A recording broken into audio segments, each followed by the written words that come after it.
Matthew Hagee, the son of Pastor John Hagee, is saying that the Affordable Care Act is conditioning people to accept the mark of the beast. This was the Hagee hotline. The Hagee hotline is becoming, for me, as funny as when people email the Pat Robertson 700 Club, where you see the questions and you say, if this question is real, the person has serious issues to be even asking a question like this to someone like Pastor Matthew Hagee. He was explaining that Obamacare makes people more dependent on government.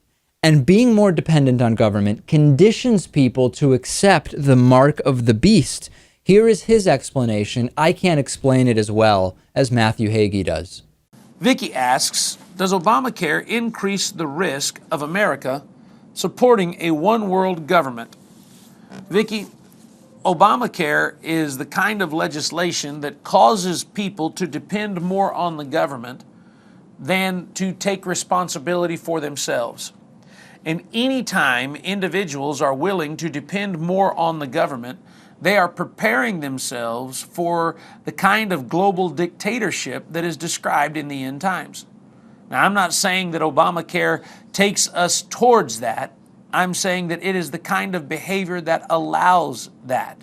It is the kind of mental mindset and kind of thought process that enables someone to look at a leader in the future and say, certainly, you can give me a mark and that mark will keep me in terms of trading and doing all the things that I want to do. Later on, he concluded that legislation like Obamacare, quote, leads us on a path and in a direction that in the end will take us to what the Bible describes as a one world government.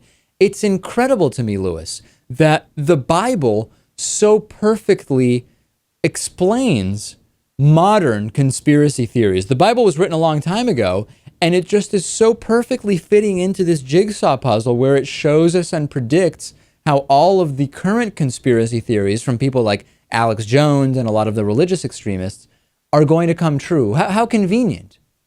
It is amazing that 2,000 years ago, people were using the term one world government.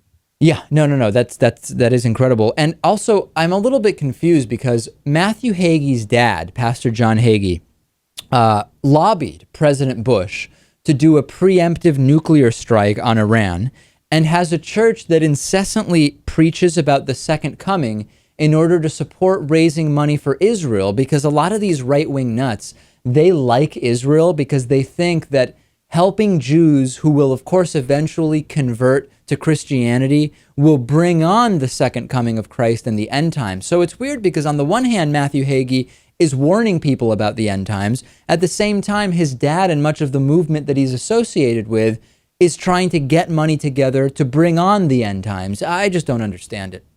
Right. Is it going to happen, or can you help it happen? Can you make it happen? How does that work? It doesn't seem to make sense. I wonder if Matthew Hagee gets home and says to his wife, do you have any idea the stuff that I told these nuts who follow me today? You would laugh if you saw what I told them. Do you think maybe he knows that this whole thing is just a joke to make money?